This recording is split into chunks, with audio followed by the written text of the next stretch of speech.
Si usted fuera un rey, un monarca absoluto, ¿cómo gobernaría su reino? ¿Cómo manejaría usted el crecimiento y los retrocesos de su reino? ¿Cómo manejaría a sus amigos y a sus enemigos fuera de su imperio? ¿Y cómo trataría usted a los traidores y a los sirvientes fieles dentro de su reino? Estas son buenas preguntas para hacérnoslas mientras estudiamos el Antiguo Testamento. Después de todo, el Antiguo Testamento presenta a Dios como el Rey divino que está construyendo y extendiendo su reino a los confines de la tierra. Su reino tiene una historia larga de adelantos y retrocesos. Han existido tanto enemigos como amigos fuera del reino de Dios, así como ha habido traidores y sirvientes fieles dentro de su reino. Así que, ¿cómo decidió Dios gobernar sobre su reino? ¿Cómo regula Él la vida dentro de su reino? La respuesta de la Biblia es esta. Dios administró su reino a través de pactos. Esta es la tercera lección en nuestra serie, Reino, Pactos y Canon del Antiguo Testamento. En este estudio del Antiguo Testamento, veremos que el Antiguo Testamento es un libro sobre el reino de Dios. Un reino que Dios administró a través de pactos, que a su vez se explicaron y se aplicaron al pueblo de Dios en los libros o el canon del Antiguo Testamento. Hemos titulado esta lección, Pactos Divinos, porque nosotros estaremos explorando cómo Dios gobernó su reino a través de una serie de pactos que Él estableció en la historia del Antiguo Testamento. Conforme nos afiancemos de los contornos de estos pactos, nosotros veremos más claramente cómo los pactos divinos guiaron la vida del pueblo de Dios en el Antiguo Testamento. Asimismo, también veremos más claramente cómo ellos guían nuestras vidas incluso hoy. Nuestra exploración de los pactos divinos se dividirá en 4 partes. Primero, investigaremos la relación fundamental entre el reino de Dios y sus pactos. Segundo, echaremos un vistazo a los desarrollos históricos de los pactos en el Antiguo Testamento. Tercero, examinaremos las dinámicas de la vida en pacto con Dios. Y cuarto, estudiaremos al pueblo de los pactos divinos.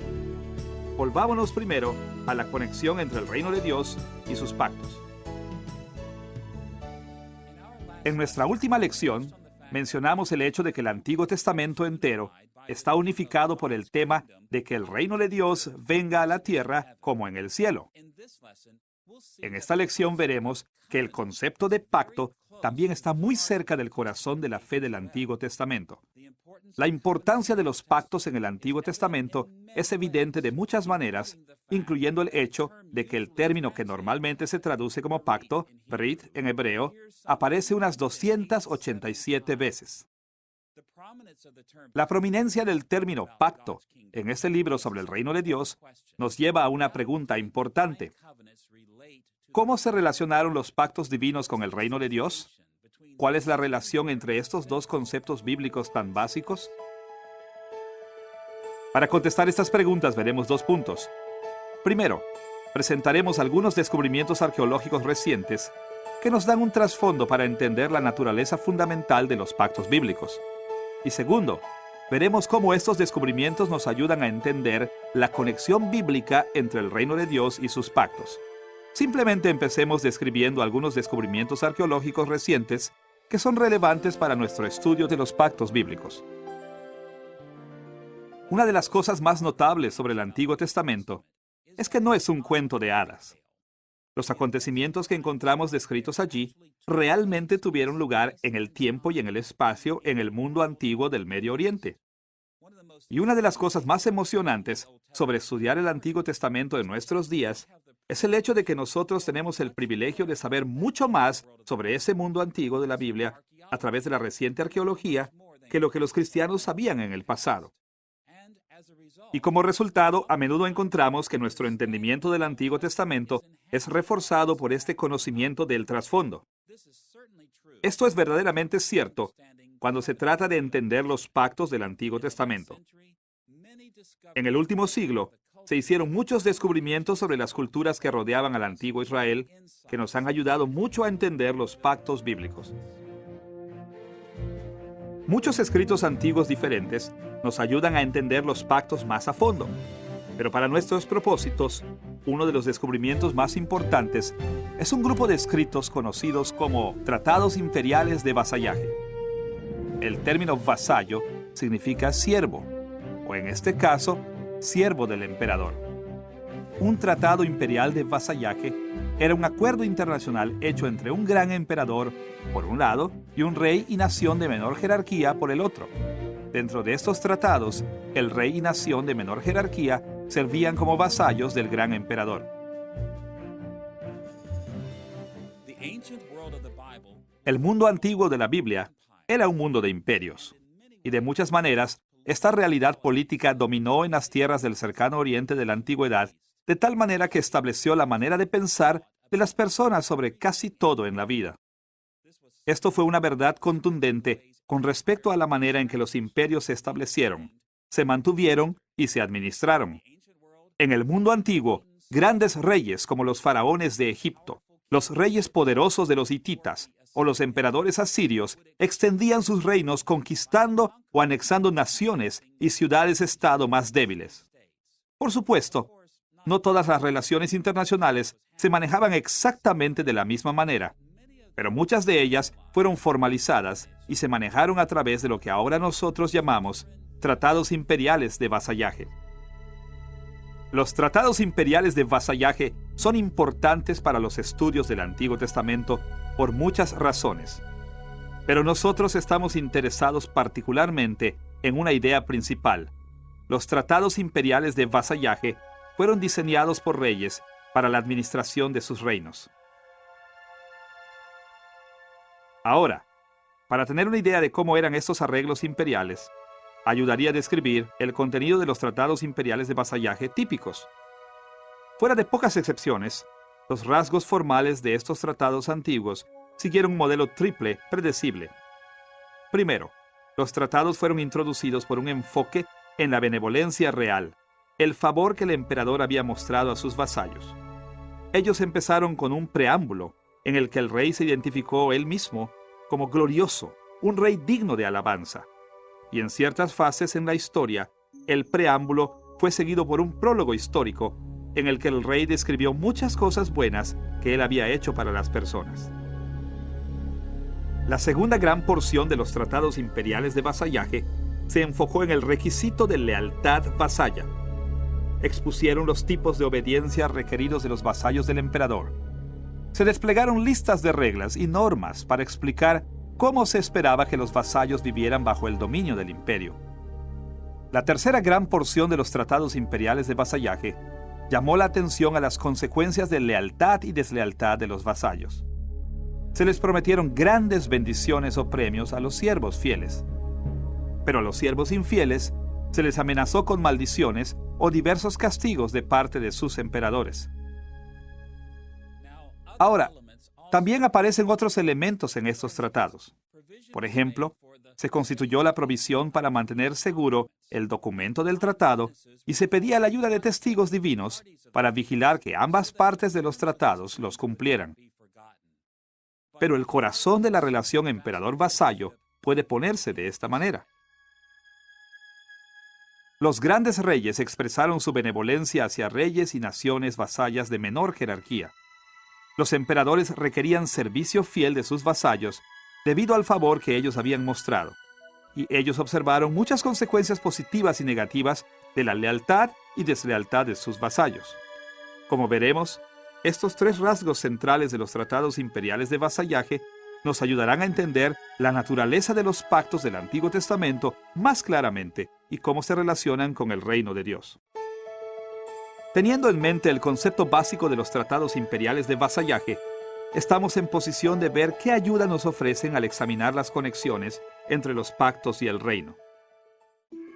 Ahora, debemos decir desde el principio que en un sentido amplio, el término pacto o brit describe muchos tipos diferentes de relaciones. Apunta hacia relaciones entre amigos, esposos, líderes políticos, tribus y naciones. Todas estas relaciones se han llamado pactos porque formalmente unen a las personas con derechos y obligaciones mutuas, pero estas relaciones eran tan diversas que sus pactos diferían de innumerables maneras. Y más aún, las Escrituras comparan a veces estas diversas relaciones de pacto con la relación que hay entre Dios y su pueblo. Por ejemplo, nuestra relación con Dios se describe como un matrimonio, como una atadura familiar y como una amistad. Por lo tanto, Podemos aprender mucho sobre nosotros y Dios de estos diferentes tipos de pactos. Pero nuestra preocupación en esta lección no está en este amplio rango de analogías, sino con un tipo específico de pactos en el Antiguo Testamento llamado pactos divinos. Estos son pactos que el mismo Dios hizo con personas. Dios hizo 6 pactos colectivos principales en el Antiguo Testamento. Él hizo pactos con Adán, Noé, Abraham, Moisés, David y Cristo. En esta lección, nosotros estamos interesados principalmente en entender el carácter de estos pactos y cómo ellos se relacionan con el reino de Dios. Ahora, estudiaremos los 6 pactos divinos en esta lección, pero en este punto veremos brevemente uno de estos pactos, el pacto con Moisés, para ilustrar cómo los tratados imperiales de vasallaje nos han ayudado a entender el carácter de los pactos del Antiguo Testamento. El pacto con Moisés encaja particularmente bien para nuestros propósitos porque Dios reveló mucho más sobre este pacto que sobre cualquiera de los otros que Él hizo en el Antiguo Testamento. Cuando vemos el pacto que Dios hizo con Moisés, rápidamente notamos que se estructuró de una manera muy similar a los tratados imperiales de vasallaje del cercano oriente de la antigüedad. El pacto de Moisés consistió en los mismos 3 elementos principales que hemos visto en los tratados imperiales de vasallaje. Este parecido nos ayudará a entender que en un sentido fundamental, los pactos de Dios eran de la manera que Él, como el gran rey de Israel, escogió para administrar su reino. Será útil para nosotros ver un pasaje en particular, en este punto, que muestra este parecido. En Éxodo capítulo 19, versículos 4 al 6, Dios comenzó su pacto a través de Moisés con Israel de esta manera. Vosotros visteis lo que hice con los egipcios, y cómo os tomé sobre alas de águila, y os he traído a mí. Ahora pues, si dais oído a mi voz, y guardáis mi pacto, vosotros seréis mi especial tesoro sobre todos los pueblos, porque mía es toda la tierra.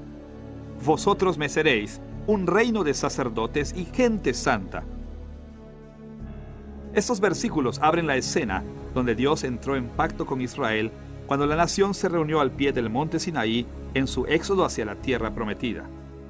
Y estos reflejan estrechamente los 3 elementos centrales de los tratados imperiales de vasallaje.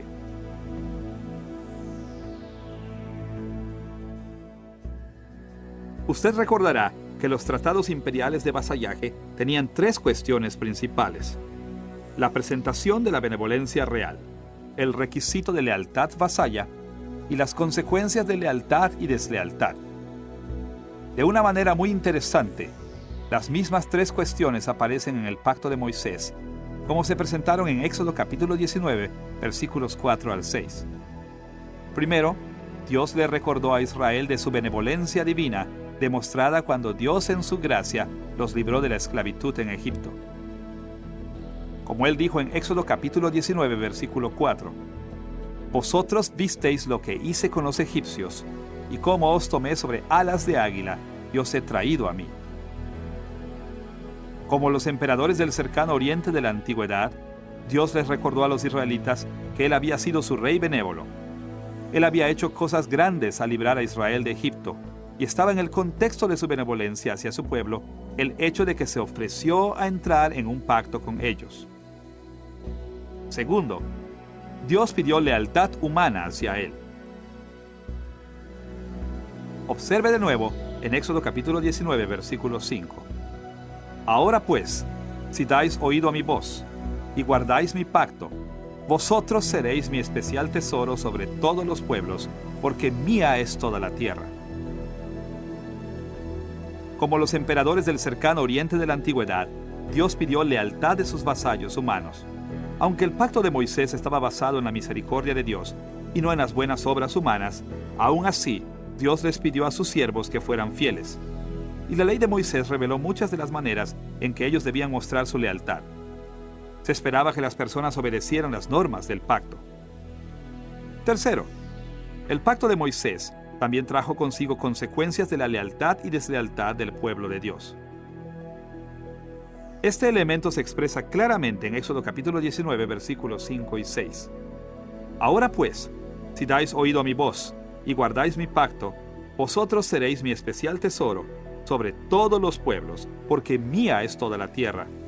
Vosotros me seréis un reino de sacerdotes y gente santa.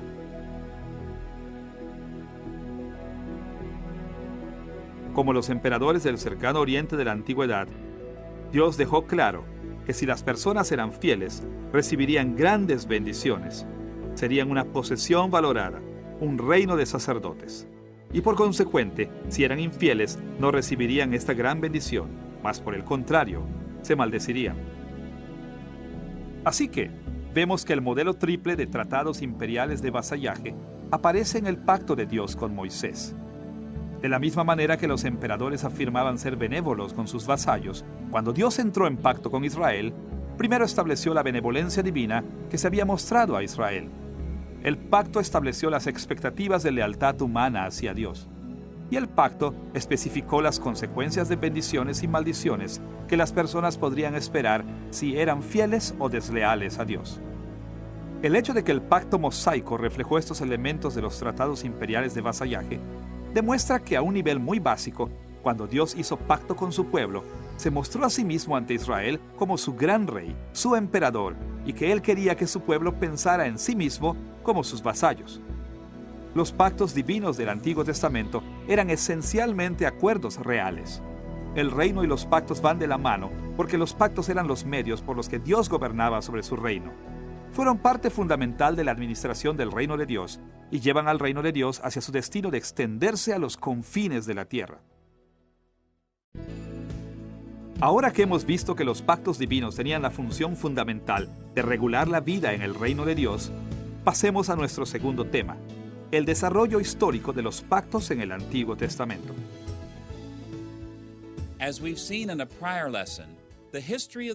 Como lo hemos visto en una lección anterior, la historia del reino de Dios en el Antiguo Testamento era compleja. El reino de Dios pasó por muchos períodos o épocas diferentes mientras se dirigía hacia la meta de alcanzar la tierra entera. A estas alturas, veremos que durante cada período o etapa en el reino, Dios hizo pactos que se dirigían particularmente a los problemas que las personas enfrentaban en cada etapa del reino. Hay muchas maneras en las que podríamos manejar la historia de los pactos divinos en el Antiguo Testamento. Analizaremos esta historia en 3 etapas principales. Primero, los pactos universales. Segundo, los pactos nacionales. Y tercero, el nuevo pacto. Como ya lo hemos mencionado, hay 6 pactos divinos principales que abarcan toda la historia del Antiguo Testamento. Los pactos de Dios con Adán, Noé, Abraham, Moisés, David y Cristo. Dividiremos estos 6 pactos en 3 grupos alineados con la forma en que hemos descrito las fases históricas del reino de Dios en la lección previa. Hablaremos de los pactos universales con Adán y Noé. Hablaremos de los pactos nacionales con Abraham, Moisés y David durante el tiempo en que Dios escogió a la nación de Israel en el Antiguo Testamento como su pueblo especial. Y hablaremos del nuevo pacto en Cristo durante la fase del Nuevo Testamento del reino. Así que, mientras analizamos los pactos divinos, veremos en cada uno de estos 3 grupos de pactos cómo evolucionaron en la historia del Antiguo Testamento. Veamos primero los pactos universales que Dios estableció durante la historia primigenia. Hablamos de los pactos con Adán y Noé como universales, porque se hicieron entre Dios y toda la humanidad.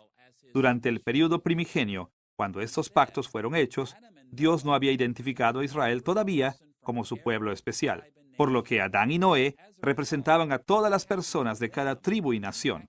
Como resultado, lo que a ellos les pasaba impactaba las vidas de cada ser humano que viniera después de ellos.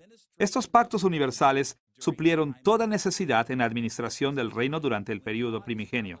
Aquí fue cuando Dios estableció los acuerdos más básicos que gobernaron su relación con toda la raza humana para siempre. Investigaremos estos pactos universales en orden cronológico. Empezaremos por el pacto con Adán y después veremos el pacto con Noé. Consideremos primero el pacto de Dios con Adán.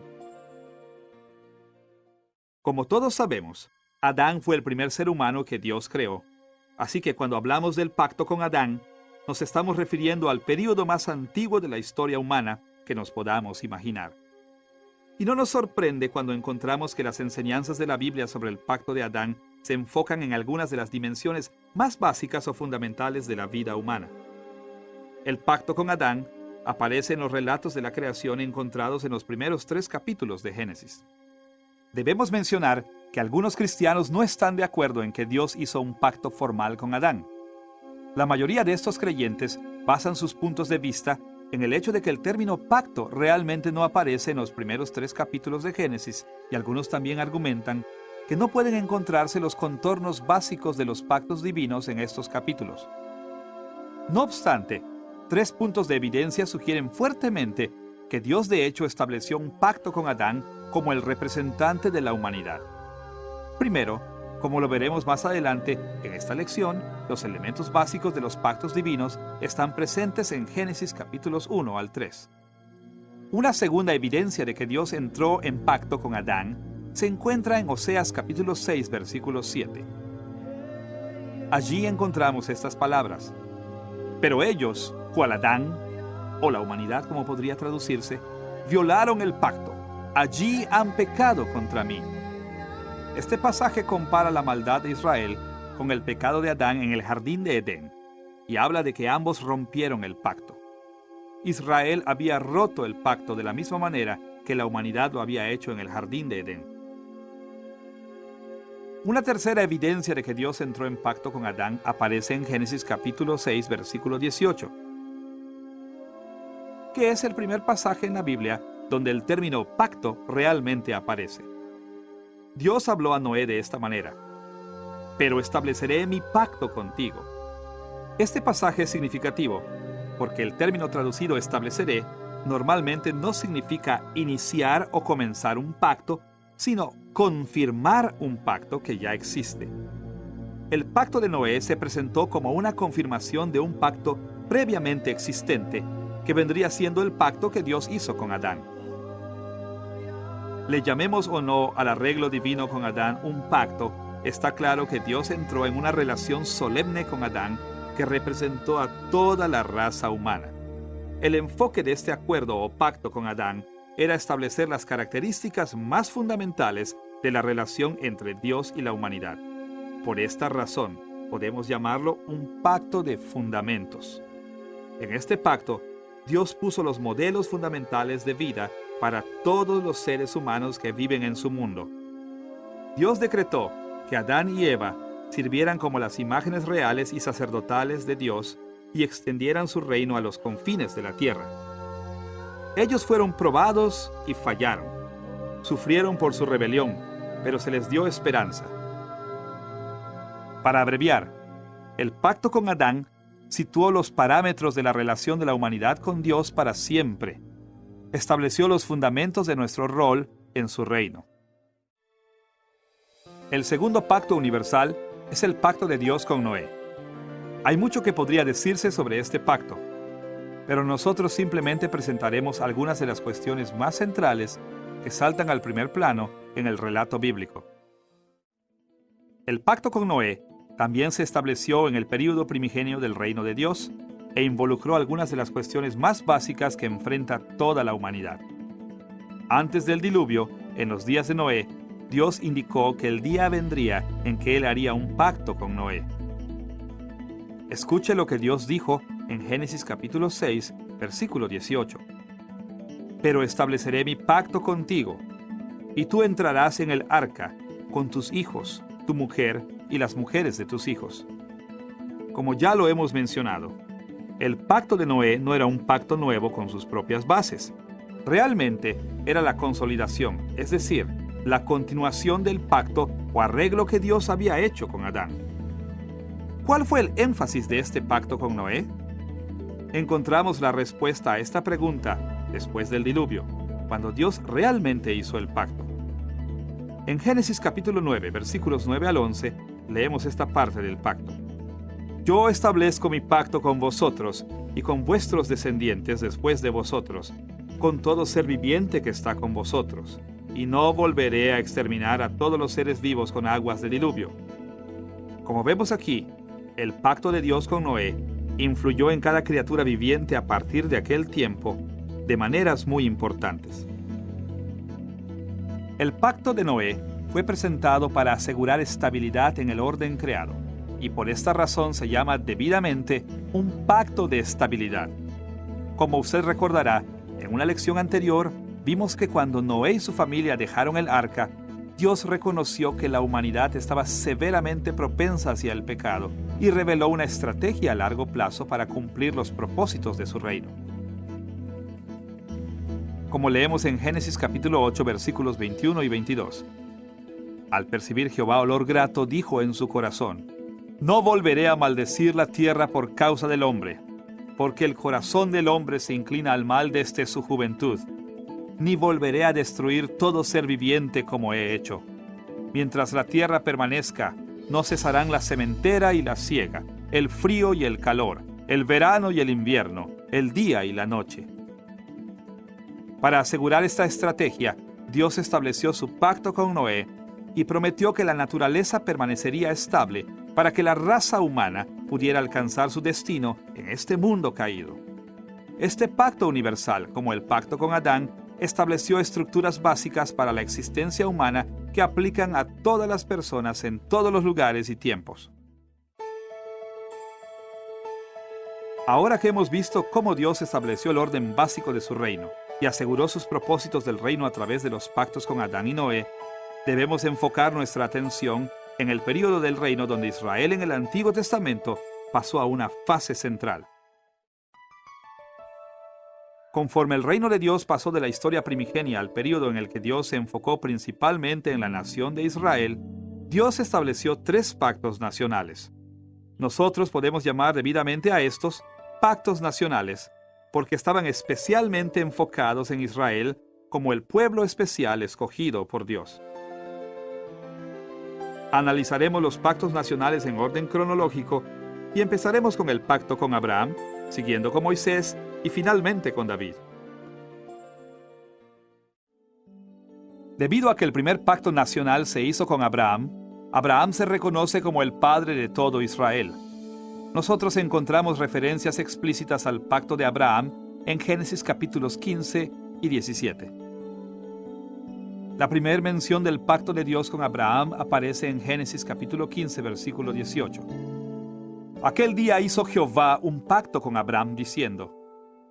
Aquí la expresión hizo un pacto, o literalmente cortó un pacto, es la manera normal de indicar el principio de una relación de pacto.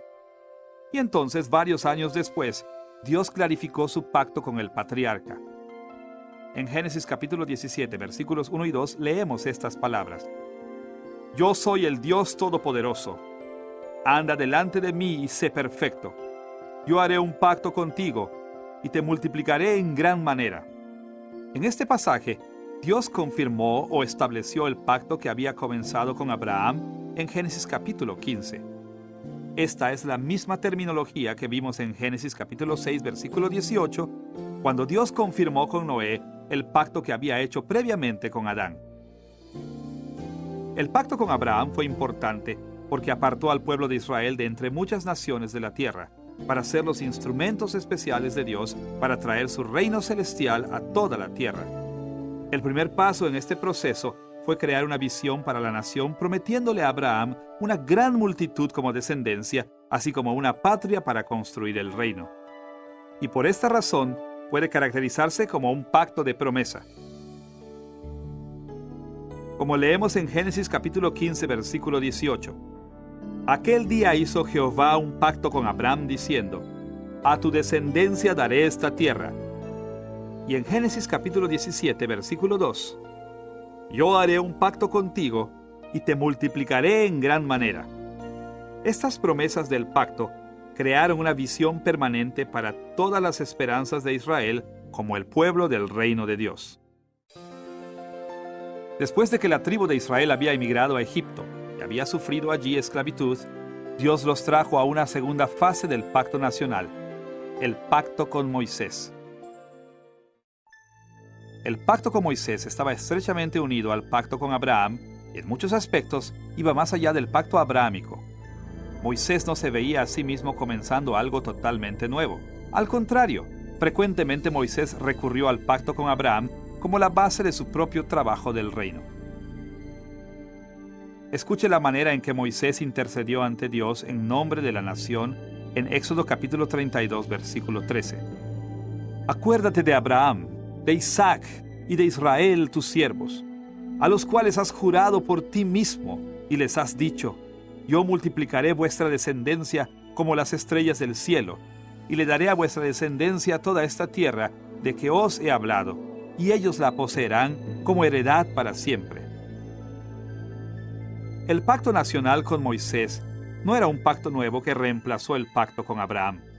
Más bien, se construyó a la par y en armonía con el pacto nacional que Dios había hecho previamente con Israel por medio de Abraham. Encontramos el primer registro de Dios entrando en pacto con Israel a través de Moisés, en Éxodo capítulo 19 hasta el capítulo 24. Mientras Dios iba incorporando las 12 tribus al pie del monte Sinaí, también estaba formándolos en una nación, un pueblo políticamente unificado. Aunque hubo reglas y leyes para el pueblo de Dios antes del tiempo de Moisés, como en cada nueva nación, una de las cosas principales que Israel necesitaba en este momento era un sistema de ley, un cuerpo de leyes para gobernar la vida en la nación. Por lo que Dios le dio a Israel los 10 mandamientos y el libro del pacto para guiar a la nación. Por esta razón, el pacto con Moisés puede llamarse un pacto de ley. De hecho, el pacto de Moisés enfatizó la ley de tal manera que cuando el pueblo de Israel estuvo de acuerdo en entrar al pacto, su compromiso entró directamente como un compromiso con la ley de Dios. Éxodo capítulo 19, versículos 7 y 8 nos dice: Entonces regresó Moisés, llamó a los ancianos del pueblo y expuso en su presencia todas estas palabras que Jehová le había mandado. Todo el pueblo respondió a una diciendo: haremos todo lo que Jehová ha dicho. Así vemos que el segundo pacto con la nación de Israel fue el pacto con Moisés, un pacto que enfatizó la ley de Dios. Ahora debemos analizar el pacto que vino a Israel durante los días del rey David, cuando Israel se volvió un imperio completo. Ahora, el pacto de David también era un pacto nacional y por consiguiente estaba íntimamente relacionado con el pacto anterior con Moisés. Tal como Salomón dejó en claro en 2 de Crónicas capítulo 6 versículo 16, las promesas de Dios hacia David dependían de la fidelidad a la ley de Moisés. Como leemos allí: Ahora pues, Jehová, Dios de Israel, cumple a tu siervo David, mi padre, lo que le has prometido diciendo: Nunca faltará en mi presencia uno de los tuyos que se siente en el trono de Israel, con tal que tus hijos guarden su camino, andando en mi ley. El pacto de David se fundó en base al pacto anterior con la nación de Israel. No sabemos precisamente cuándo en la vida de David Dios estableció este pacto formalmente, pero un pasaje que menciona explícitamente el contenido del pacto de David es el Salmo 89. En el Salmo 89, versículos 3 y 4, la promesa de Dios a David se presenta con estas palabras: Hice pacto con mi escogido, juré a David mi siervo diciendo: Para siempre confirmaré tu descendencia y edificaré tu trono por todas las generaciones. Este pasaje indica que el pacto de David se enfocó en el reinado en Israel, o para ser más específicos, le prometió a David que su linaje siempre sería la dinastía del reino de Israel. Cuando David se volvió rey sobre el pueblo de Dios, él bendijo a la nación, convirtiendo a Israel en un imperio, es decir, los llevó a un nivel más alto de desarrollo del reino. Y para asegurar el futuro de esta bendición sobre la nación, Dios prometió la estabilidad de una sucesión permanente de reyes, una dinastía perpetua, por lo que podemos llamar el pacto de David el pacto del reinado. Ahora que tenemos un conocimiento básico de los pactos universales y nacionales, debemos analizar el pacto que gobierna la fase final del reino de Dios, el nuevo pacto. Además de los 5 pactos que ya hemos visto, los profetas del Antiguo Testamento hablaron de un nuevo pacto que vendría durante la fase final del reino de Dios. Y ellos anunciaron que sería mayor que cualquier pacto que había venido anteriormente. El nuevo pacto se menciona en muchos lugares en la Biblia, pero Jeremías capítulo 31 y Ezequiel capítulo 37 son dos pasajes muy importantes. Jeremías capítulo 31, versículo 31, habla de esto como un nuevo pacto de esta manera. Vienen días, dice Jehová, en los cuales haré un nuevo pacto con la casa de Israel y con la casa de Judá. Y en varias ocasiones, el profeta Ezequiel habló de este mismo pacto como un pacto eterno de paz. Como leemos en Ezequiel capítulo 37, versículo 26, haré con ellos un pacto de paz, un pacto perpetuo será con ellos. Yo los estableceré y los multiplicaré, y pondré mi santuario entre ellos para siempre. Y como todos los cristianos saben, cuando Pablo les recordó a los corintios las palabras de Jesús en la cena del Señor, aclaró que ese nuevo pacto eterno de paz vino a ser completo en Cristo. Pablo plasmó las palabras del Señor en 1 Corintios capítulo 11, versículo 25. Esta copa es el nuevo pacto en mi sangre. Haced esto todas las veces que la bebáis, en memoria de mí. A través de ese nuevo pacto en Cristo, Dios administra su reino en su fase final, a la que nosotros llamamos la era del Nuevo Testamento. El nuevo pacto fue diseñado para gobernar al pueblo de Dios durante el tiempo en el que Dios completaría las metas del reino que Él había establecido durante el período primigenio y había llevado más allá a través de la nación de Israel. Y por esta razón, la mejor manera de llamarlo es un pacto de cumplimiento. Este pacto de cumplimiento fue hecho para gobernar al pueblo de Dios cuando Él dio fin a su destierro y extendió su reino a los confines de la tierra. El nuevo pacto es el compromiso de Dios de transformar a su pueblo en una raza perdonada y redimida, que se le ha concedido todo el poder para servirle sin mancha. Escuche la manera en que Jeremías describió esta transformación en Jeremías capítulo 31, versículos 31 al 34. Vienen días, dice Jehová, en los cuales haré un nuevo pacto con la casa de Israel y con la casa de Judá. Pondré mi ley en su mente y la escribiré en su corazón. Yo seré su Dios y ellos serán mi pueblo.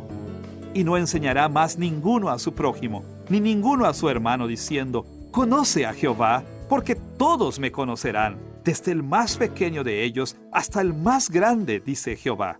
Porque perdonaré la maldad de ellos y no me acordaré más de su pecado. Ahora, como lo vimos en la lección pasada, la llegada de esta fase final del reino de Dios viene en tres fases. Fue inaugurada a través del ministerio terrenal de Cristo y el trabajo de sus apóstoles. Continúa en nuestro tiempo y alcanzará su plenitud solo cuando Cristo vuelva a la consumación de todas las cosas. Para recordar esas tres fases del reino en el Nuevo Testamento, es esencial entender cómo Dios estableció el nuevo pacto. En una variedad de formas, los efectos del nuevo pacto también vienen en estas fases. Las transformaciones del nuevo pacto empezaron a tomar efecto en la primera venida de Cristo y continúan a lo largo de la historia entera de la iglesia cristiana. Pero la realidad final del nuevo pacto tomará lugar solo cuando Cristo vuelva. Cuando ese día llegue, el nuevo pacto será el cumplimiento completo de la historia entera de los pactos de Dios. Los propósitos de Dios llegarán a su realización tras la forma en la que llevó a cabo los pactos con Adán, Noé, Abraham, Moisés y David.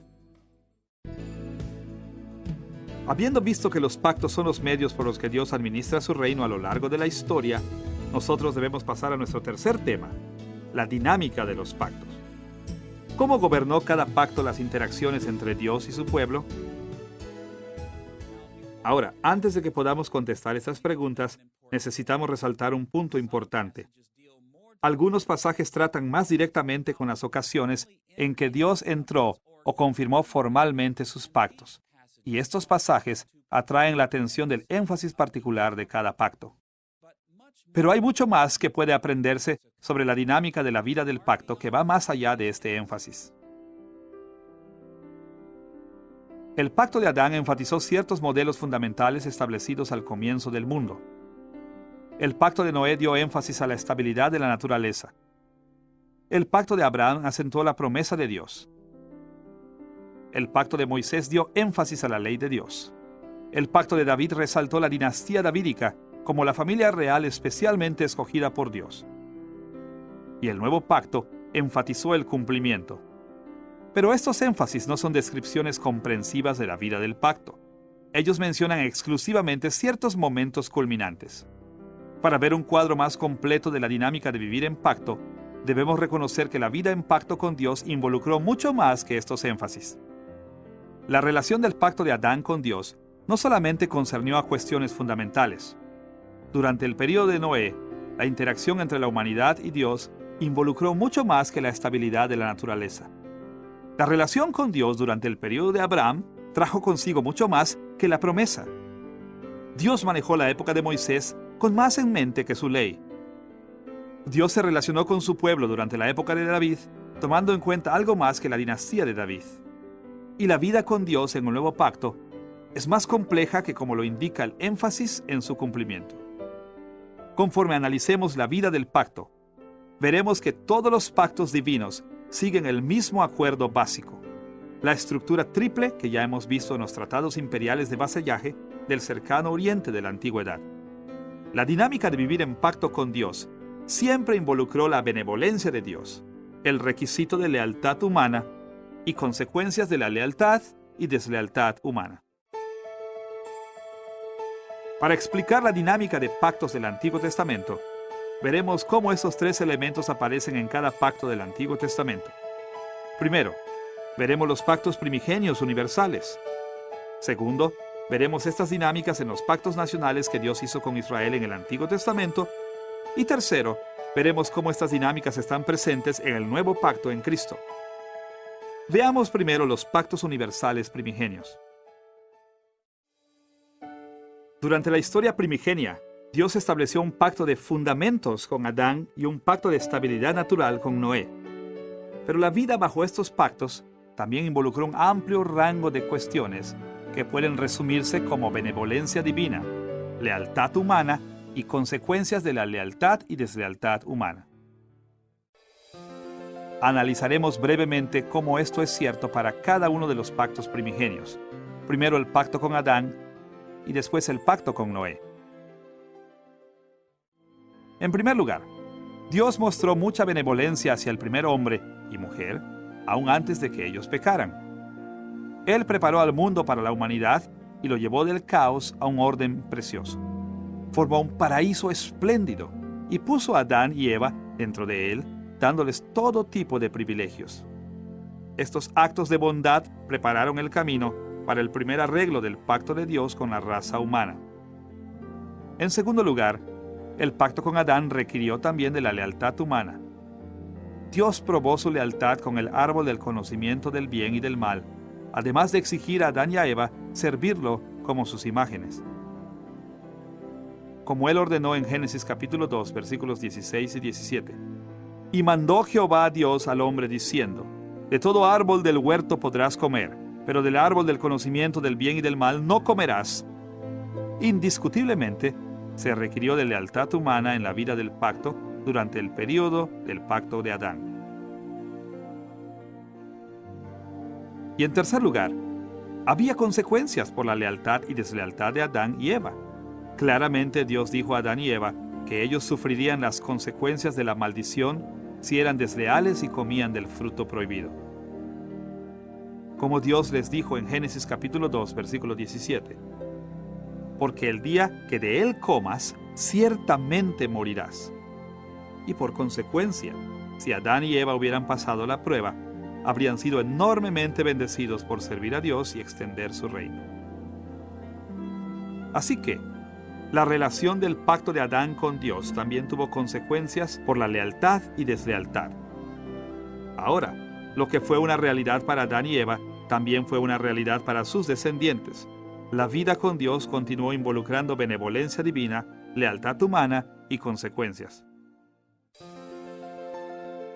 Además del pacto con Adán, Dios también se relacionó con Noé y sus descendientes en términos de las tres dinámicas del pacto. Primero, la benevolencia de Dios preparó el camino para el pacto de Noé. Cuando Dios decidió destruir la raza humana en su juicio perfecto, también decidió salvar a Noé y su familia. Como leemos en Génesis capítulo 6, versículo 8. Pero Noé halló gracia ante los ojos de Jehová. Dios mostró mucha bondad a Noé y su familia. Segundo, Dios requirió lealtad de Noé. Él le ordenó construir el arca y reunir a los animales. Note la similitud entre el pacto con Noé y la responsabilidad de Noé. En Génesis capítulo 6, versículos 18 y 19, allí leemos: Pero estableceré mi pacto contigo, y tú entrarás en el arca, y de todo lo que vive, de todo ser, 2 de cada especie meterás en el arca, para que tengan vida contigo, macho y hembra serán. Noé era responsable de entrar en el arca con su familia y traer con él a los animales para salvar su especie. Aún después del diluvio, Dios reiteró la responsabilidad de Noé para cumplir con el papel de la humanidad como la imagen de Dios.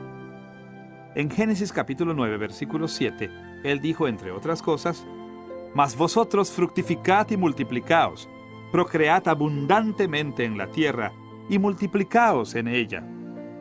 El énfasis del pacto de Noé en la promesa de estabilidad en la naturaleza no eliminó la necesidad de Noé y aquellos a quienes él representó de ser fieles a Dios. Tercero, había consecuencias para los actos humanos de lealtad y deslealtad durante el período de Noé. El mismo Noé era fiel a Dios, por lo que Dios se dio por satisfecho con su sacrificio después del diluvio y lo bendijo con un mundo estable. Como leemos en Génesis capítulo 8, versículos 20 y 21.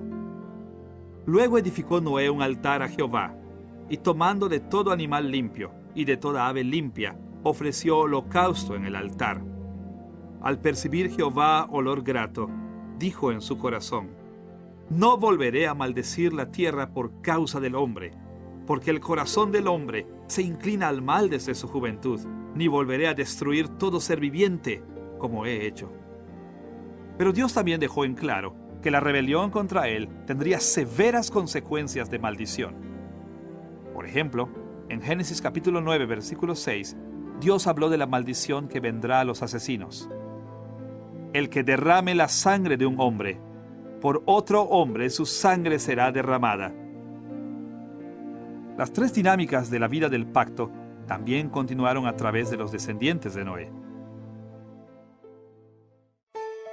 Ahora, lo que fue cierto para los pactos universales primigenios, también era cierto para los pactos nacionales que Dios hizo con Israel. El énfasis en la promesa del pacto abrahámico, el pacto mosaico que resalta la ley y el pacto davídico que acentúa la dinastía permanente de la casa de David, todos siguieron el modelo de los tratados imperiales de vasallaje. La dinámica de benevolencia divina, la lealtad humana y las consecuencias estaban presentes en cada una de estas fases de los pactos divinos. Una vez más, analizaremos cada uno de estos pactos en el orden en el que aparecen. Primero Abraham, segundo Moisés y tercero David. El pacto de Abraham enfatizó las promesas de descendencia y tierra para el pueblo de Israel. Pero las 3 dinámicas del pacto estaban vigentes en este momento. Primero, Dios demostró mucha benevolencia a Abraham. Por ejemplo, en su primer llamado a Abraham, en el cual precedió al pacto por muchos años, Dios demostró gran bondad a Abraham. Considere Génesis capítulo 12, versículo 2, donde Dios dijo: Haré de ti una nación grande, te bendeciré, engrandeceré tu nombre y serás bendición. A lo largo de la vida de Abraham, Dios le mostró misericordia al patriarca, perdonándolo del pecado, contándolo por justo, protegiéndolo de las tribulaciones. Segundo, Dios también requirió lealtad del patriarca. Por ejemplo, incluso en el primer llamado de Dios, a Abraham se le demandó obedecer. Como leemos en Génesis capítulo 12, versículo 1, Dios le ordenó: Vete de tu tierra, de tu parentela y de la casa de tu padre, a la tierra que te mostraré. Dios le exigió a Abraham dejar su patria y a su familia e ir a una tierra que él nunca había visto. Y escuche cómo Dios le recordó a Abraham del requisito de lealtad cuando confirmó su pacto en Génesis capítulo 17, versículos 1 y 2. Yo soy el Dios Todopoderoso. Anda delante de mí y sé perfecto. Yo haré un pacto contigo y te multiplicaré en gran manera. Aunque muchos cristianos no lo ven, la relación del pacto de Abraham con Dios no era solamente de promesa. Como en todos los pactos en el Antiguo Testamento, Dios requirió obediencia fiel de Abraham. Tercero, Dios también dejó en claro que había consecuencias por la lealtad y deslealtad de Abraham. Escuche una vez más la demanda de Dios de que Abraham fuera fiel en Génesis capítulo 17, versículos 1 y 2. Y preste especial atención a la consecuencia de bendición en el versículo 2, si Abraham cumplía. Yo soy el Dios Todopoderoso. Anda delante de mí y sé perfecto. Y después en el versículo 2. Yo haré un pacto contigo y te multiplicaré en gran manera. Dios declaró explícitamente que el aumento de la descendencia de Abraham sería una consecuencia de lealtad. Y respectivamente, Dios también dijo que la deslealtad produciría maldiciones severas. Escuche lo que le dijo a Abraham en Génesis capítulo 17, versículos 10 al 14. Este es mi pacto que guardaréis entre mí y vosotros, y tu descendencia después de ti. Todo varón de entre vosotros será circuncidado. El incircunciso, aquel a quien no se le haya cortado la carne del prepucio, será eliminado de su pueblo por haber violado mi pacto. Dios demandó la circuncisión como una señal de compromiso de lealtad del pacto, para que cualquiera que no fuere circuncidado entre los hombres de Israel sufriera la maldición de ser separado de su pueblo, excluido de las bendiciones de la vida del pacto. Estas tres dinámicas del pacto que aparecen en una relación directa con Abraham continúan regulando la vida del pueblo de Dios desde Abraham hasta el próximo pacto con Moisés. Ahora, el segundo pacto con la nación de Israel fue el pacto con Moisés. Como hemos visto, este pacto enfatizó la ley de Dios porque fue establecido cuando Dios estaba formando las tribus de Israel en una nación unificada. Pero sería un error terrible pensar que otras dinámicas del pacto estaban ausentes en la vida bajo el pacto de Moisés. Para ilustrar la presencia de todas las dinámicas del pacto de Moisés, veamos brevemente la parte central de este pacto, los 10 mandamientos. La benevolencia divina es evidente en los 10 mandamientos, en el prólogo que precede a las leyes de Dios. Usted recordará que los 10 mandamientos empiezan de esta manera en Éxodo capítulo 20, versículo 2. Yo soy Jehová tu Dios, que te saqué de la tierra de Egipto, de casa de servidumbre. El pacto de Moisés no era un pacto de obras, era un pacto de misericordia y gracia. Aún así, los 10 mandamientos dejan muy en claro que Dios requirió lealtad de su pueblo. Como dice el primer mandamiento en Éxodo capítulo 20, versículo 3, no tendrás dioses ajenos delante de mí. La gracia divina no estaba en contra de la lealtad humana, más bien la apoyó y la llevó al requisito de fidelidad. Más allá de esto, los 10 mandamientos hablan de las consecuencias de lealtad y deslealtad en Éxodo capítulo 20, versículos 4 al 6. No te harás imagen, no te inclinarás a ellas, ni las honrarás, porque yo soy Jehová tu Dios, fuerte, celoso, que visito la maldad de los padres sobre los hijos hasta la tercera y cuarta generación de los que me aborrecen, y hago misericordia a millares a los que me aman y guardan mis mandamientos. Estas dinámicas que aparecen en los 10 mandamientos se extienden a todos los aspectos de la vida, desde los días de Moisés hasta el siguiente pacto con David. El último pacto con Israel en el Antiguo Testamento, el pacto con David, enfatizó que Dios estaba estableciendo el linaje de David como la dinastía permanente para gobernar sobre Israel. Aun cuando vemos el cuadro completo, también es claro que el regalo de un reino gobernante sobre Israel entró en el contexto de benevolencia divina, lealtad humana y consecuencias. Escuche los comentarios del Salmo 89, versículos 3 y 4, sobre el pacto de Dios con David. Hice pacto con mi escogido. Juré a David mi siervo diciendo, Para siempre confirmaré tu descendencia y edificaré tu trono por todas las generaciones. Estos versículos reflejan la benevolencia que mostró Dios a David. Él escogió a David y lo estableció a él y a sus descendientes como la dinastía permanente sobre Israel. Pero Dios también requirió lealtad y advirtió sobre consecuencias por la deslealtad. Escuche los versículos 30 al 32 más adelante en este mismo salmo. Si dejaran sus hijos mi ley y no anduvieran en mis juicios, entonces castigaré con vara su rebelión y con azote sus maldades.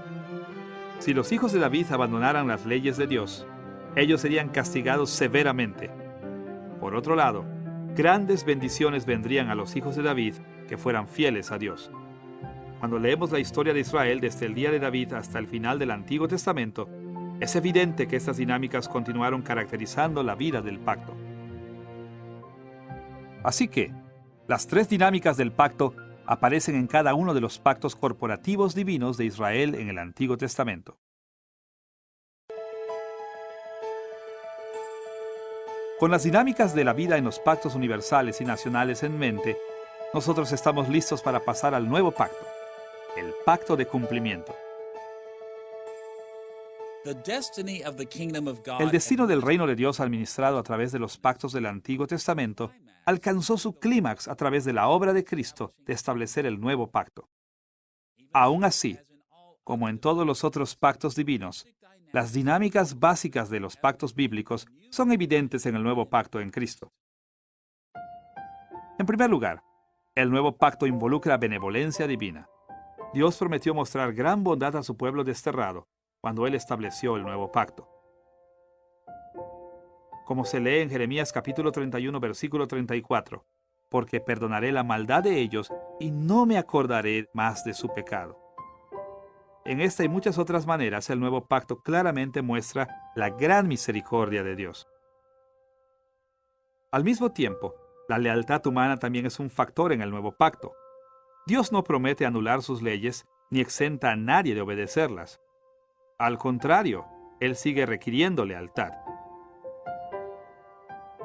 Pero Dios también promete en Jeremías capítulo 31, versículo 33, «Pondré mi ley en su mente y la escribiré en su corazón».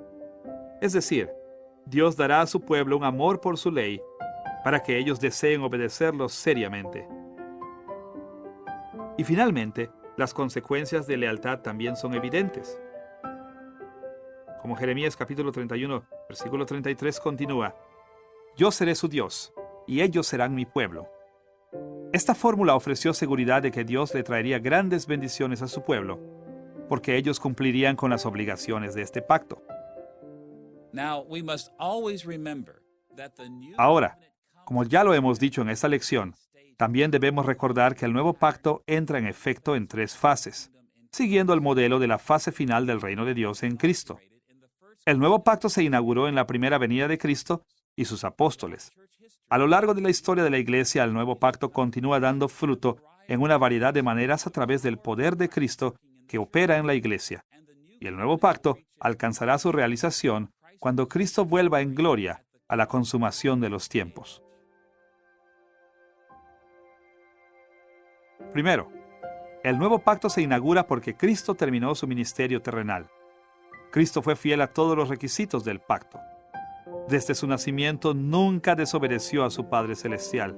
Y aún más importante, porque Cristo murió en la cruz como un sacrificio por los pecados de su pueblo, su rectitud se acredita a todos los que tienen fe salvadora en Él. Ese único sacrificio de Cristo fue tan perfecto que no necesita repetirse jamás. Como lo menciona el escritor de Hebreos, en Hebreos capítulo 10, versículos 12 al 14. Pero Cristo, habiendo ofrecido una vez para siempre un solo sacrificio por los pecados, se ha sentado a la diestra de Dios, y así, con una sola ofrenda, hizo perfectos para siempre a los santificados. Y debido a este sacrificio, el nuevo pacto se ha inaugurado, como lo escribió el autor de Hebreos, en Hebreos capítulo 9, versículos 12 al 15. Por su propia sangre entró una vez, Cristo, para siempre en el lugar santísimo, habiendo obtenido eterna redención. Por eso, Cristo es mediador de un nuevo pacto. Dios intervino en la historia para establecer el nuevo pacto enviando a su Hijo para guardar cada detalle de la ley de Dios y ofrecerse como un sacrificio perfecto y completo por el pecado. Su sacrificio trae perdón eterno a todos los que tienen fe salvadora en Él. Ahora, a pesar de la importancia de la obra redentora de Cristo en su primera venida, la gran salvación del nuevo pacto también depende del trabajo de continuidad de Cristo como el mediador del nuevo pacto.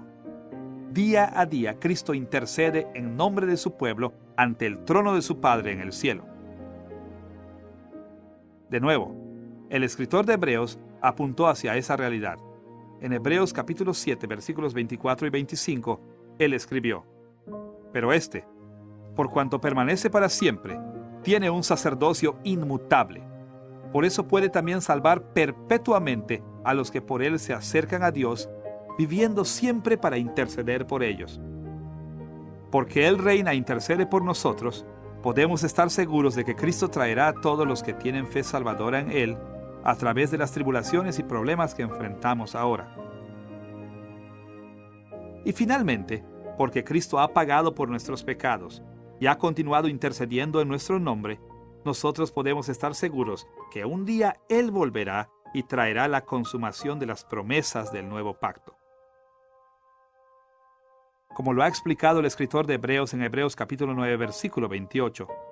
Así también Cristo fue ofrecido una sola vez para llevar los pecados de muchos, y aparecerá por segunda vez, sin relación con el pecado, para salvar a los que lo esperan.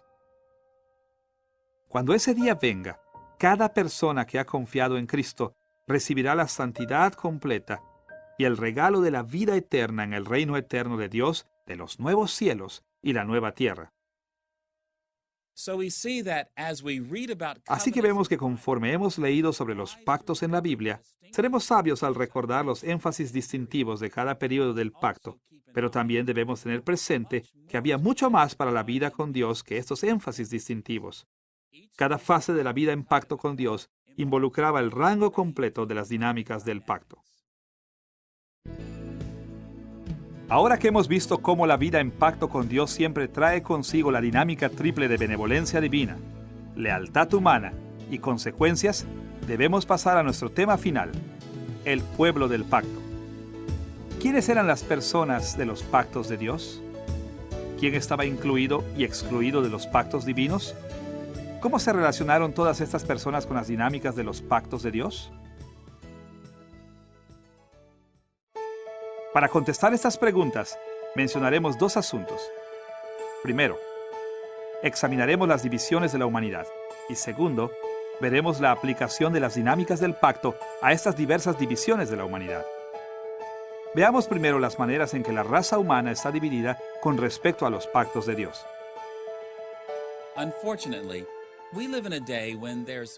Desgraciadamente, vivimos en un tiempo en el que hay mucha confusión sobre las personas de los pactos. En su mayoría, los cristianos evangélicos piensan que hay dos tipos de personas en el mundo: los creyentes y los no creyentes, los salvos y los no salvos. Ahora, no hay nada de malo con estas categorías. La Biblia habla de estas maneras muchas veces. Pero los problemas vienen porque muchos evangélicos ponen en el mismo plano a los creyentes con aquellos que están dentro del pacto con Dios y a los no creyentes con aquellos que están fuera del pacto de Dios. Pensando de esta manera, solo hay dos tipos de personas. Toda persona que es salva está dentro del pacto con Dios y todos los que no son salvos están fuera del pacto. Pero cuando observamos más detenidamente a las personas de los pactos divinos, muy pronto nos damos cuenta de que esta división doble no describe adecuadamente a la raza humana. Para sacar a la luz una manera más adecuada de pensar sobre las divisiones de la humanidad, veremos dos cuestiones. Primero, la división de las personas dentro de los pactos divinos, y segundo, la división entre los incluidos y los excluidos de los pactos divinos. En primer lugar, es elemental ver que dentro de cada pacto en la Biblia aparece una división importante de las personas. Cada pacto en el Antiguo Testamento incluía creyentes y no creyentes. Esto no es difícil de ver en los pactos con Adán y Noé. Estos son llamados pactos universales precisamente porque todas las personas, sean creyentes o no creyentes, están ligadas a Dios por estos pactos. Los principios fundamentales establecidos en el pacto con Adán aplican a aquellos que tienen fe salvadora y a los que no la tienen. La promesa de estabilidad en la naturaleza en el pacto con Noé aplica a ambos, a los creyentes y a los no creyentes. Así que durante la historia primigenia, había dos tipos de personas en el mundo: los verdaderos creyentes que estaban dentro del pacto con Dios y los no creyentes que también estaban dentro del pacto con Dios. Ahora, existe una situación similar con los pactos nacionales con Abraham, Moisés y David. Cada uno de estos pactos también incluyó a creyentes y no creyentes. Como claramente lo establece el Antiguo Testamento, a lo largo de los siglos, la mayoría de los israelitas demostraron ser no creyentes, aunque ellos estaban en pacto con Dios. Y en toda la nación, como pueblo del pacto de Dios, solo algunos creyeron de verdad y fueron eternamente salvos de sus pecados. Así que los pactos nacionales de Israel incluyeron a creyentes y no creyentes. De esta manera, las personas que estaban dentro de los pactos nacionales en Israel se parecían bastante a las personas de los pactos universales con Adán y Noé. Ahora, cuando consideramos a las personas del pacto con respecto al nuevo pacto, surge otro dilema. La promesa del nuevo pacto era que, en algún momento, todos los que estuvieran dentro serían verdaderos creyentes. Escuche la manera en que Jeremías enfatizó este hecho en Jeremías capítulo 31, versículo 34. Y no enseñará más ninguno a su prójimo, ni ninguno a su hermano, diciendo: conoce a Jehová, porque todos me conocerán, desde el más pequeño de ellos hasta el más grande, dice Jehová, porque perdonaré la maldad de ellos y no me acordaré más de su pecado. La esperanza del nuevo pacto era que el pueblo de Dios fuera completamente redimido del pecado, todos y cada uno, conociendo al Señor sin excepción. Pero mientras este es el destino del nuevo pacto, nosotros debemos recordar una vez más que el reino de Dios en el nuevo pacto se cumple en tres fases. Se inauguró en la primera venida de Cristo, continúa hoy en la iglesia y alcanzará su consumación cuando Cristo vuelva en gloria. En otras palabras, las esperanzas del nuevo pacto no llegaron de repente o en su totalidad en la primera venida de Cristo a la tierra. Como resultado, hasta que Cristo regrese para traer la salvación completa, las personas del nuevo pacto incluyeron a creyentes y no creyentes. Por un lado, las personas del nuevo pacto incluyen a los hombres y mujeres que han ejercido la fe salvadora en Cristo. Ya sean judíos o gentiles, ellos son verdaderos creyentes comprados por la sangre de Cristo y eternamente justificados a través de la fe. Por otro lado, las personas del nuevo pacto también incluyen a los judíos y gentiles que no son verdaderos creyentes, pero que también han experimentado una porción de bendiciones del nuevo pacto, aunque ellos no tienen la fe salvadora. Escuche la manera en que el apóstol Juan habló de los no creyentes en la iglesia en 1 de Juan capítulo 2 versículo 19. Salieron de nosotros, pero no eran de nosotros, porque si hubieran sido de nosotros, habrían permanecido con nosotros, pero salieron para que se manifestara que no todos son de nosotros. Aquí el apóstol escribió sobre las personas que dejan la fe cristiana. En un sentido, él dice que ellos sí eran parte de nosotros, es decir, ellos formaban parte de la iglesia cristiana. Pero en otro sentido, él dice que al dejar la fe, dejaron claro que ellos no eran realmente de nosotros. Es decir, ellos no eran verdaderos creyentes. ¿Y cómo supo él esto? Cuando dijo: si hubieran sido de nosotros, habrían permanecido con nosotros. Es decir, ellos habrían permanecido fieles hasta el final. Todos sabemos que en la innumerable lista de iglesias existen personas que son salvas de sus pecados y personas que no lo son. Nadie afirma que todos los que están dentro del nuevo pacto son verdaderamente salvos. Aunque no siempre podemos distinguir entre ellos, el Nuevo Testamento enseña claramente que hasta que Cristo regrese, la iglesia, la nueva comunidad del pacto, está formada por los dos, verdaderos creyentes y los no creyentes. En segundo lugar, también debemos recordar una división importante en los seres humanos entre aquellos que están incluidos y los que están excluidos de ciertos pactos. Ahora, entendemos que todas las personas están incluidas en los pactos universales con Adán y Noé. Nadie está excluido de las bases y la estabilidad natural establecidas en estos pactos. Pero la situación cambió para la humanidad una vez que Dios escogió a Israel como su pueblo especial. Habiendo escogido a la nación de Israel como el pueblo del pacto de Dios, surgió una complicación. Hasta ahora hemos visto que los pactos con Abraham, Moisés y David incluyeron a creyentes y no creyentes. Pero estos pactos se hicieron con un grupo selecto de personas, con los israelitas y algunos gentiles que fueron adoptados en Israel. En general, esto significó que las naciones de los gentiles estaban excluidas de estos pactos. Para ser más claros, todas las personas, incluyendo a los gentiles, son personas de los pactos universales, pero los gentiles no pertenecían a los pactos nacionales especiales hechos con Israel. Escuche la manera en que Pablo describió a los gentiles en Efesios antes de que ellos se volvieran creyentes. En Efesios capítulo 2, versículo 12, él escribió: En aquel tiempo estabais sin Cristo, alejados de la ciudadanía de Israel y ajenos a los pactos de la promesa, sin esperanza y sin Dios en el mundo. Las personas que estaban fuera de los pactos nacionales con Israel estaban sin Dios y sin esperanza. Así que, para cuando llegamos a los pactos nacionales, hay de hecho tres tipos de personas en el mundo: los que estaban en los pactos de Israel con Dios y eran verdaderos creyentes, los que estaban en los pactos de Israel con Dios y eran no creyentes, y los que estaban fuera del pacto de Israel. Esta misma situación triple también aplica para el nuevo pacto. También hemos visto que hasta que Cristo regrese en gloria, el nuevo pacto tiene tanto creyentes como no creyentes dentro de él. Pero además de esos dos tipos de personas en el nuevo pacto, debemos agregar una tercera categoría: los hombres y mujeres que rechazan el Evangelio, aquellos que no se reconocen como cristianos, los que no son parte de la iglesia. Ellos están excluidos del nuevo pacto. Durante el período del Israel nacional en el Antiguo Testamento, aquellos que estaban fuera del pacto eran principalmente gentiles. Ahora que Cristo ha venido, aquellos fuera del nuevo pacto incluyen tanto a judíos como a gentiles y no tienen parte ni con Cristo ni en su iglesia. Así que, vemos que las Escrituras dividen a la raza humana de varias maneras con respecto a los pactos divinos. Los pactos universales incluyen a todas las personas, creyentes y no creyentes. Los pactos nacionales excluyeron a la inmensa mayoría de gentiles, pero también incluyeron a ambos en Israel, creyentes y no creyentes.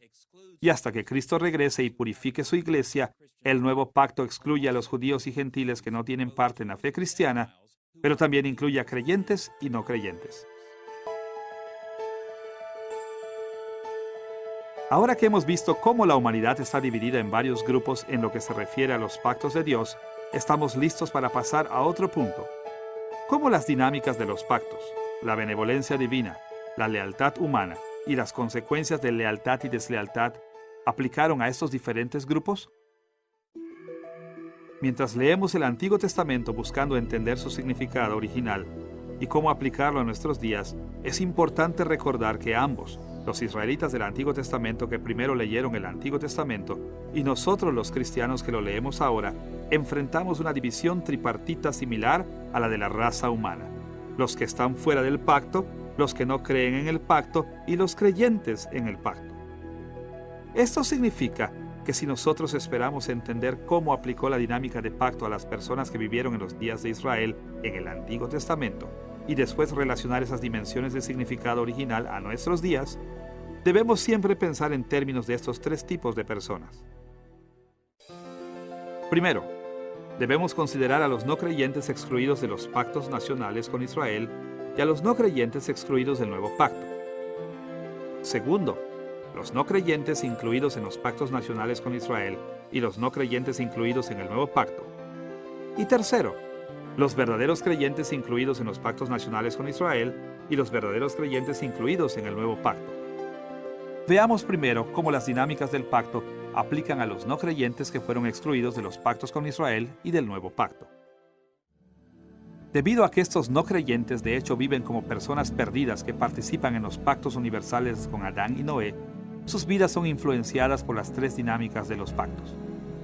En primer lugar, todos los no creyentes experimentan la bondad de Dios a través de la misericordia que Él muestra a todas las personas. Como Jesús dijo en Mateo capítulo 5 versículos 44 al 48, vuestro Padre que está en los cielos, que hace salir su sol sobre malos y buenos, y llover sobre justos e injustos. A menudo llamamos a las bendiciones como estas gracia común, expresando que no es misericordia que salve, sino gracia mostrada a todos los seres humanos. En segundo lugar, incluso los no creyentes fuera de los pactos nacionales y del nuevo pacto están obligados a ser fieles a su Creador. Muchos no creyentes fuera de los pactos exclusivos tienen por lo menos un poco de conocimiento de la revelación especial dada a Israel y a la Iglesia, y este conocimiento los obliga a la lealtad.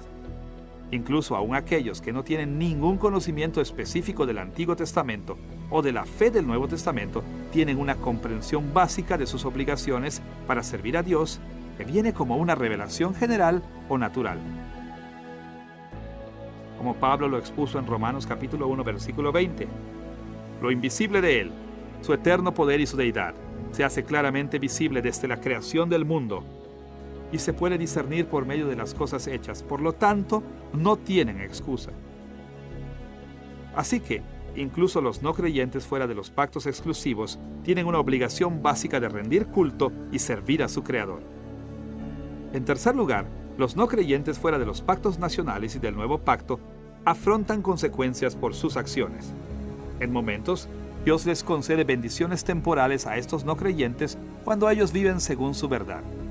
Incluso, entre estos no creyentes, el vivir sabiamente tiene beneficios. Y en otros momentos, Dios responde a su rebelión flagrante con maldiciones temporales. A pesar de estas experiencias mixtas, para estos que están fuera del pacto, cuando Cristo vuelva, estos no creyentes no tendrán ninguna bendición de Dios. Ellos sufrirán solo su juicio eterno.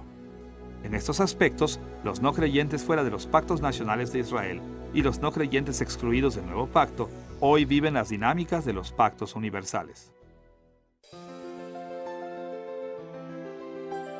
Ahora, la segunda categoría de la humanidad que nos concierne son los no creyentes que están en los pactos con la nación de Israel y en el nuevo pacto. ¿Cómo aplican las dinámicas de los pactos divinos a ellos? En primer lugar, Dios ha mostrado mucho más bondad y misericordia a estas personas que a los que permanecen fuera de estos pactos. Es cierto, no se les muestra gracia salvadora porque ellos no son verdaderos creyentes. En el Antiguo Testamento había aún grandes ventajas de ser parte de Israel, así como ahora hay grandes ventajas de ser parte de la Iglesia del Nuevo Testamento. El apóstol Pablo reflejó las ventajas de participar en los pactos especiales de Dios cuando describió los beneficios que incluso vinieron a los israelitas no creyentes. En Romanos capítulo 9, versículo 4, él escribió: que son israelitas, de los cuales son la adopción, la gloria, el pacto, la promulgación de la ley, el culto y las promesas. Dios muestra mayor misericordia a los no creyentes que están en un pacto exclusivo con Él que a los no creyentes que están fuera de estos pactos. En el Antiguo Testamento, judíos no creyentes fueron sacados de Egipto. Ellos recibieron la ley divina de Dios en Sinaí. Ellos conquistaron la tierra de la promesa. Fueron bendecidos por los reinos de David y sus hijos. De la misma manera, los no creyentes dentro de la Iglesia del Nuevo Testamento son ministrados por verdaderos creyentes. Ellos oyen la predicación de la palabra, comparten en la obra del Espíritu. De estas y otras maneras, se ha mostrado gran bondad de Dios a los no creyentes en la comunidad del pacto especial. En segundo lugar, aparte de recibir estos beneficios por estar en el pacto, a los no creyentes dentro de los pactos nacionales y en el nuevo pacto se les ha pedido más requisitos de lealtad porque ellos han recibido mayor conocimiento de Dios que otros no creyentes. Por consiguiente, se les exige aún más obediencia y servicio. Como dijo Jesús en Lucas capítulo 12, versículo 48, porque a todo aquel a quien se haya dado mucho, mucho se le demandará. Aquellos que oyen la verdad de la palabra de Dios, aquellos que saben sus caminos, son responsables de ser fieles a Él. En tercer lugar, los no creyentes dentro de los pactos nacionales y en el nuevo pacto con Dios también experimentan las consecuencias de su lealtad y deslealtad. Por un lado, ellos experimentan una cantidad mayor de muchos tipos diferentes de bendiciones y maldiciones temporales. Pero por otro lado, cuando Cristo vuelva, Los no creyentes dentro del pacto con Dios tienen simplemente una esperanza: el juicio eterno. Porque no han confiado en las promesas de Dios en Cristo, ellos permanecen perdidos en el pecado y están destinados al castigo eterno. El escritor de Hebreos advirtió sobre el juicio severo que viene contra los no creyentes en el nuevo pacto. En Hebreos capítulo 10, versículos 28 y 29, él escribió: El que viola la ley de Moisés, por el testimonio de 2 o 3 testigos, muere irremisiblemente. ¿Cuánto mayor castigo pensáis que merecerá el que pisotee al Hijo de Dios y tenga por inmunda la sangre del pacto en la cual fue santificado y ofenda al Espíritu de gracia? Note aquí que esas personas son santificadas por la sangre del pacto. Esto no significa que fueron salvas, sino solo que ellos eran apartados para Dios, que estaban en pacto con Él. Y cuando estas personas se rebelan contra Dios, como siempre lo hacen de una manera o de otra, hay solo una esperanza, y es conocida como el juicio que Dios ha reservado para sus enemigos. Y este juicio es totalmente el más severo, porque la misericordia mostrada a ellos fue muy grande. Así que, vemos que para los no creyentes dentro de los pactos nacionales y el nuevo pacto, las dinámicas de benevolencia divina, lealtad y consecuencias son intensificadas. Pero en el análisis final, si ellos no se arrepienten y ejercen fe salvadora, estos no creyentes sufrirán el juicio eterno de Dios. La tercera categoría de seres humanos que nos debe concernir cuando leemos el Antiguo Testamento y lo aplicamos hoy, son los verdaderos creyentes dentro del pacto. Estas personas son el maravilloso pueblo especial de Dios, destinado irrevocablemente a la vida eterna en Cristo. La benevolencia divina mostrada a los verdaderos creyentes es completamente inmensurable, incluyendo el perdón de los pecados y la eterna relación directa con Dios. Como Pablo escribió en Romanos capítulo 8, versículos 1 y 2. Ahora pues, ninguna condenación hay para los que están en Cristo Jesús, los que no andan conforme a la carne, sino conforme al Espíritu, porque la ley del Espíritu de vida en Cristo Jesús me ha librado de la ley del pecado y de la muerte. Al mismo tiempo, mientras nosotros somos libres de la condenación de la ley de Dios, hemos sido llamados a la obediencia fiel en gratitud por lo que Dios ha hecho por nosotros en Cristo. Esto es por lo que en Romanos capítulo 8, versículo 7, Pablo continuó para contrastar a los creyentes con los no creyentes y dice: Por cuanto los designios de la carne son enemistad contra Dios, porque no se sujetan a la ley de Dios, ni tampoco pueden. En contraste, la mente que ama a Dios se somete a su ley. Y en Romanos capítulo 8, versículos 12 y 13, Pablo agregó: Así que, hermanos, por el Espíritu hacéis morir las obras de la carne, viviréis. En otras palabras, los creyentes tenemos una obligación de vivir diferente a los no creyentes. Es decir, tenemos una obligación de someternos a la ley de Dios, no de ganar nuestra salvación, sino para honrar a Dios. Tal como los israelitas del Antiguo Testamento, los cristianos deben seguir las reglas y las leyes de las Escrituras para probar y demostrar su fe. Los verdaderos creyentes en el Antiguo Testamento fueron llamados para obedecer la ley de Moisés como una prueba de su fe. Tal como Moisés les dijo a las personas en Deuteronomio capítulo 8, versículo 2. Te acordarás de todo el camino por donde te ha traído Jehová tu Dios, estos 40 años en el desierto, para afligirte, para probarte, para saber lo que había en tu corazón, si habías de guardar o no sus mandamientos. Los cristianos en el Nuevo Testamento son llamados al mismo tipo de prueba. Tal como lo dijo Pablo a los Corintios en 2 de Corintios capítulo 13, versículo 5. Examinaos a vosotros mismos para ver si estáis en la fe. Probaos a vosotros mismos. ¿No sabéis que Jesucristo está en vosotros? A menos que estéis reprobados. Cristo fue el Hijo absolutamente obediente de Dios, y su rectitud se acredita a nosotros, para que nuestra salvación eterna esté segura. Pero conforme vivimos nuestras vidas diarias, nosotros debemos demostrar la salvación que Dios nos ha concedido. Como Pablo animó a los filipenses en capítulo 2, versículo 12. Ocupaos en vuestra salvación con temor y temblor. En tercer lugar, Los verdaderos creyentes en el Antiguo Testamento y en el Nuevo Testamento experimentan las consecuencias de su lealtad y deslealtad. Por un lado, los verdaderos creyentes experimentan bendiciones y maldiciones temporales de Dios. Por lo menos tenemos garantizadas las bendiciones del Espíritu de Dios. Y más allá de esto, Dios a menudo incluso concede bendiciones físicas a su pueblo. Pero lo opuesto también es cierto. El escritor de Hebreos explicó que Dios guía a sus verdaderos hijos con disciplina. En Hebreos capítulo 12, versículo 6 escribió: «Porque el Señor al que ama disciplina, y azota a todo el que recibe por hijo». A pesar de estas experiencias mixtas aquí y ahora, al final hay una gran diferencia entre los no creyentes dentro del pacto y los verdaderos creyentes dentro del pacto. Solamente hay un resultado final para los que tienen fe salvadora. Cuando Cristo vuelva en gloria, los verdaderos creyentes experimentarán solo las bendiciones eternas de Dios.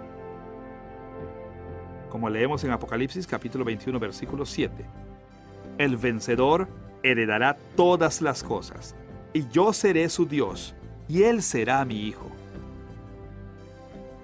Conforme continuemos estudiando el Antiguo Testamento en esta serie, es esencial que siempre recordemos estas tres divisiones de la humanidad y cómo se aplican las dinámicas de los pactos. Cuando recordemos las distinciones entre los no creyentes fuera de los pactos nacionales y del nuevo pacto, los no creyentes dentro de estos pactos y los verdaderos creyentes dentro de estos pactos, estaremos equipados para entender qué implicaciones tenían en el Antiguo Testamento para los israelitas del Antiguo Testamento que lo leyeron primero, y estaremos mejor equipados para ver cómo esto aplica a nosotros hoy. Cada pasaje en el Antiguo Testamento advertía y animaba a sus lectores originales que consideraran su estado con respecto a los pactos de Dios, y nosotros debemos hacer lo mismo hoy. En cada ocasión, el Antiguo Testamento llamaba a los no creyentes que estaban fuera de los pactos de Israel a someterse a Dios y entrar en sus pactos o sufrir el juicio eterno de Dios. El Antiguo Testamento hace un llamado hoy a los que están fuera del nuevo pacto para hacer lo mismo. El Antiguo Testamento llamó primero a los no creyentes en los pactos nacionales de Israel y ahora llama a los no creyentes dentro del nuevo pacto a ejercer la fe salvadora en las promesas de Dios en Cristo o a enfrentar el juicio eterno severo por violar su relación del pacto con Dios. Y el Antiguo Testamento una vez llamó a los verdaderos creyentes de Israel en el Antiguo Testamento y ahora llama a los verdaderos creyentes dentro del nuevo pacto a recordar la misericordia que Dios les ha mostrado, a demostrar su fe viviendo fielmente ante Dios y a continuar con la esperanza en la vida eterna en los nuevos cielos y la nueva tierra que Dios traerá a la consumación de su reino. Conforme recordemos cómo se aplican las dinámicas de los pactos a cada tipo de persona que vive hoy, podremos ver cómo debemos aplicar el Antiguo Testamento a nuestras propias vidas y a las vidas de los que nos rodean. Conforme leemos el Antiguo Testamento hoy, debemos preguntarnos qué dice en cada pasaje para los no creyentes fuera del pacto. Debemos preguntarnos qué dice en cada pasaje a los no creyentes dentro del nuevo pacto para ir caminando hacia la fe salvadora en Cristo. Y debemos preguntarnos qué dice en cada pasaje a los verdaderos creyentes en el nuevo pacto acerca de incrementar la fe y el agradecimiento a la fidelidad al nuevo pacto en Cristo. En esta lección hemos presentado la enseñanza bíblica acerca de los pactos divinos. Hemos visto que Dios administra su reino a través de los acuerdos de los pactos.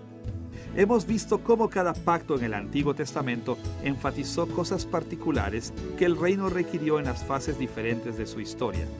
Hemos explorado las dinámicas básicas de una relación de pacto con Dios y hemos visto cómo estas dinámicas aplican a los diferentes tipos de personas en el pasado y hoy. Conforme avancemos en este estudio del Antiguo Testamento, regresaremos al tema de los pactos divinos una y otra vez. Los pactos formaron las estructuras de la vida de fe para Israel en el Antiguo Testamento y también forman las estructuras de la vida de fe aún hoy.